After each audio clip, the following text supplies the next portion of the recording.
بسم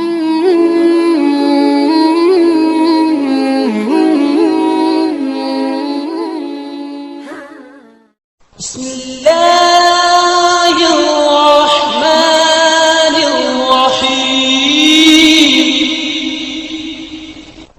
برادران اسلام، الحمدللہ رمضان المبارک کے فرائض، فضائل اور احکامات کے بارے میں دروس سابقہ میں نے باتیں عرض کر دی تھیں، اور اسی طرح لیلۃ القدر کی عظمت اور اس کی برکت اور اس کی فضیلت کے بارے میں بھی میں نے عرض کر دیا تھا کہ اس رات کو جسے اللہ تبارک و تعالیٰ نے 1000 مہینے کی عبادت سے زیادہ بہتر قرار دیا ہے۔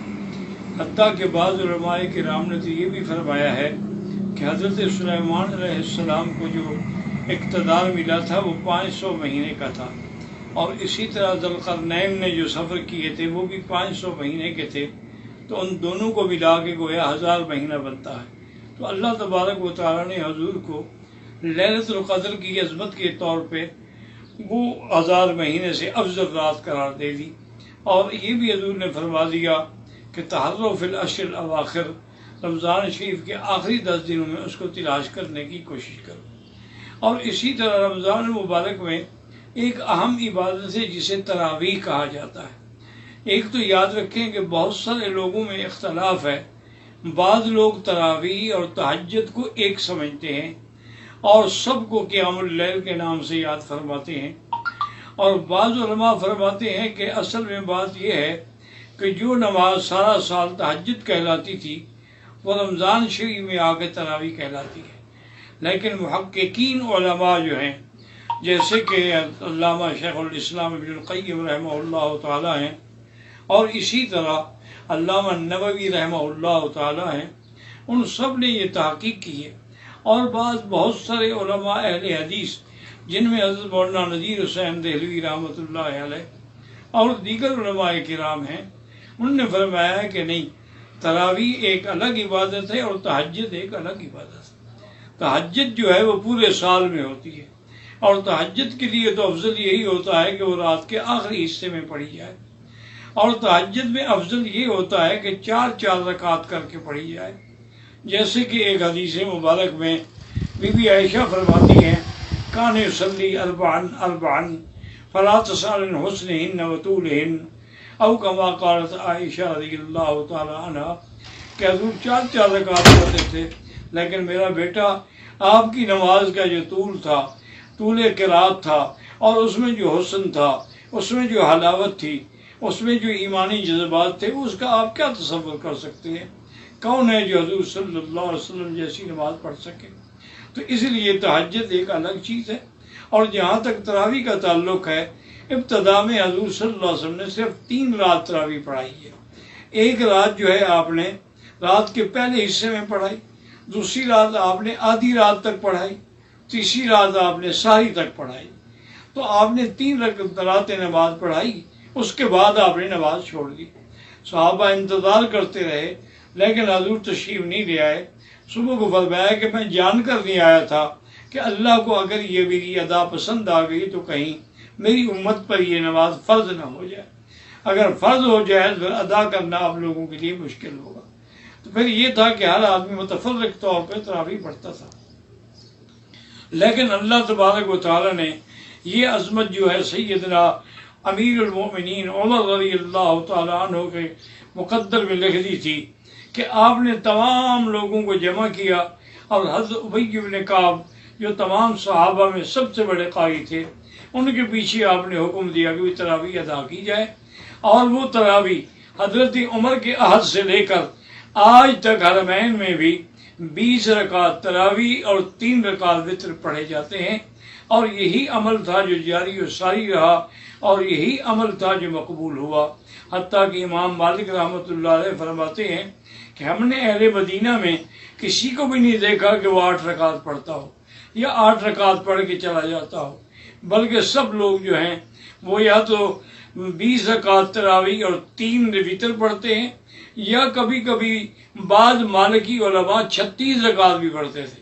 وہ کہتے کہ مکے والوں کو ترویہ میں طواف کرنے کا موقع مل جاتا ہے، لیکن مدینے والوں کے لیے تو اس لیے اگر ہم زیادہ پڑھ لیں گے تو کیا ہے، کیونکہ اصل مقصود تو قیام رمضان ہے کہ من صام رمضان ایمانا و احتسابا غفر له ما تقدم من ذنبه ومن قام رمضان ایمانا و احتسابا غفر له ما تقدم من ذنبه۔ اور اسی طرح میرے ایک بزرگ ہیں، بہت تعلق والے ہیں، جنہوں نے بڑا دین کا کام کیا ہے، مفتی کریم اللہ صدیقی صاحب، جن کے ہاتھوں پہ لاکھوں غیر مسلم اسلام لے آئے ہیں، ان کی بیٹی رمیزہ فوت ہو گئی ہیں، ان سب کے لیے دعا کریں کہ اللہ اس کی مغفرت فرمائے۔ اسی طرح میرے استاد تھے، بلکہ استاد الکل تھے، شیخ الحدیث بھی تھے، شیخ الادب بھی تھے، شیخ المعقول والمنقول بھی تھے، حضرت مولانا منظور احمد صاحب نعمانی طاہر والی، ان کا بیٹے عبد الرشید نعمانی جو ہے وہ بھی کل فوت ہو گئے، اللہ ان کی بھی مغفرت فرمائے اور ان کے درجات بلند فرمائے۔ صدق اللہ العلی العظیم۔ ربنا تقبل منا انک انت السمیع العلیم وتب علینا۔ دریا پہ رحمت للعالمین جو اللہ پاک نے فرمایا انا انزلناه فی لیلۃ القدر وما ادراک ما لیلۃ القدر لیلۃ القدر خیر من الف شہر۔ اللہ نے فرمایا میرا مزید تیری امت کی عمر تھوڑی ہے لیکن ان کو سال میں ایک رات دوں گا جس کا نام لیلۃ القدر ہوگا، عظمت والی رات، شان والی رات، بھاگوں والی رات، رحمتوں والی رات۔ اس ایک رات میں جو عبادت کرے گا وہ 1000 مہینوں کی عبادت سے زیادہ بہتر، خیر من الف شہر، 1000 مہینے جس میں لیلۃ القدر نہ ہو۔ یہ یاد رکھنا، اگر ان 1000 مہینوں میں بھی لیلۃ القدر ہو تو پھر تو نہیں پڑھ سکتے نا۔ 1000 مہینے جن میں لیلۃ القدر نہ ہو ان سے یہ رات زیادہ بھاری ہے۔ تو اگر آپ کی عمر 50 سال ہے، 60 سال ہے، 20 سال ہے، اگر آپ کو 10 لیلۃ القدر 10 رمضان بھی مل گئے تو پہلی امتیں 1000 سال بھی عبادت کریں گی برابر ہوتی۔ اللہ نے کتنا بڑا مقام دیا۔ اسی طرح صحیح حدیث مبارک میں ہے کہ ایک آدمی نے اپنے کام کے لیے کچھ مزدور بلائے، ان سے کہا کہ سورج نکلنے سے لے کر سورج ڈھلنے تک یعنی ظہر تک تم کام کرو گے لیکن مزدوری ایک کی رات ہوگی۔ انہوں نے کہا جی ہمیں قبول ہے۔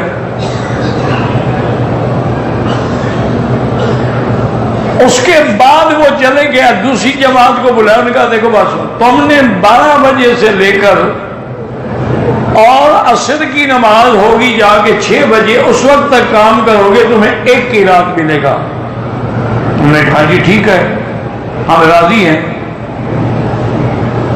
پھر تیسری جماعت کو بلایا کہ دیکھو بھائی میرا کام چونکہ باقی ہے، تم اب عصر سے لے کر مغرب تک کام کرو گے لیکن چونکہ مجھے ضرورت ہے، وقت تھوڑا ہے، تمہیں 2 کی رات دوں گا۔ انہوں نے کہا ٹھیک ہے۔ جب یہ فیصلہ ہو گیا تو ان سب نے اکٹھے ہو کے اس سے کہا کہ حضرت ہم نے 12 گھنٹے کام کیا تو 1 کی رات، ان نے 6 گھنٹے کام کیا تو 1 کی رات، ان شریف آدمیوں نے 1.5 گھنٹے کام کیا تو 2 کی رات، یہ کیا انصاف ہے؟ انہوں نے کہا میں نے تمہارا کوئی حق چھینا ہے؟ انہوں نے کہا کہ نہیں۔ انہوں نے کہا تمہارے ساتھ 1 کی رات کا فیصلہ تھا؟ انہوں نے کہا پورا دے دیا کہ رکھ لیا؟ انہوں نے کہا دے دیا۔ تو پھر تمہیں اعتراض کا کیا حق ہے؟ تمہارے ساتھ 1 کی رات کا فیصلہ ہے۔ باقی انہوں نے کہا ان کو میں نے 2 کی رات کیوں؟ جزا کا فضل ہی ہوتی ہے، میں یہ شاید میرا فضل ہے، میں جس کو چاہوں دے دوں۔ تو امت کی بات سمجھائی گئی کہ پہلی امتوں نے بڑی محنت کی لیکن 1 کی رات ملا، حضور کی امت نے محنت بھی تھوڑی کی اور سب سے زیادہ اجر لے۔ صدقہ فطر رمضان کا عید سے 2 دن پہلے دے سکتے ہو یا عید والے دن لیکن نماز سے پہلے پہلے۔ کسی مسلمان سے بغض رکھنا حرام ہے، کیونکہ اللہ کے نبی پاک نے فرمایا ہے کہ لا تحاسدوا ولا تباغضوا ولا تدابروا، کونوا عباد اللہ اخوانا، ہم نے خبردار ایک دوسرے سے حسد نہ کیا کرو، ایک دوسرے سے بغض نہ رکھا کرو، اور ایک دوسرے سے نفرت نہ کیا کرو، بھائی بن کے رہا کرو۔ بلکہ ایک حدیث مبارک میں ہے کہ لیلۃ القدر میں اللہ ہر کسی کی مغفرت فرما دیتے ہیں، لیکن جن کے دلوں میں بغض اور کینہ ہے ان کی مغفرت نہیں ہوتی جب تک وہ ایک دوسرے کو معاف نہ کرتے۔ اگر فطرانے کے چاول، جیسے کہ یہاں رواج ہے کہ فطرانے کے 3 کلو چاول دیتے ہیں، ہم نے غریب کو دے دیے، وہ غریب بیچ سکتا ہے؟ جب آپ نے دے دی وہ بیچے گا نہیں کیا کرے گا؟ اس کے بعد جو 20 کلو چاول کٹھے ہو جائیں سارے کھا تھوڑی جائے گا۔ اسی لیے امام حنیفہ فرماتے ہیں کہ وہ چیز دینی چاہیے جو اقرب الی النفع ہو، جیسے فائدہ زیادہ ہو، اور آتے پیسے سے زیادہ فائدہ ہو۔ رمضان المبارک میں تراویح پڑھنا افضل ہے یا طواف؟ تراویح سنت مؤکدہ ہے، طواف تو نفلی عبادت ہے۔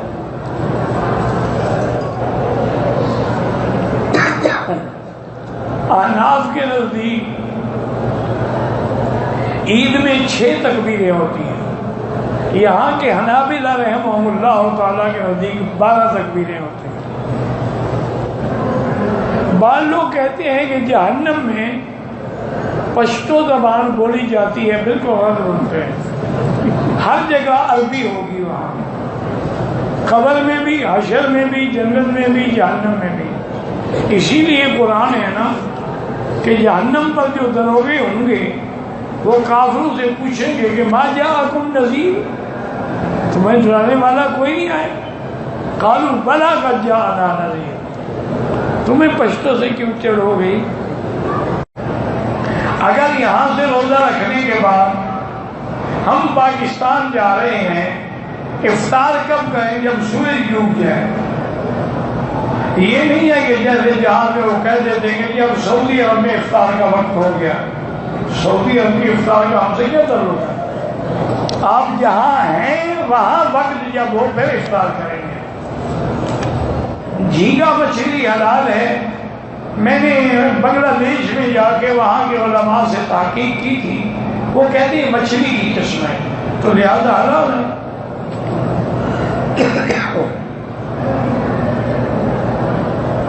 ہم پرندوں اور جانوروں کا کتنا شکار کر سکتے ہیں، ان کی نسل نہ ختم کر دیں، باقی شکار کرنا جائز ہے۔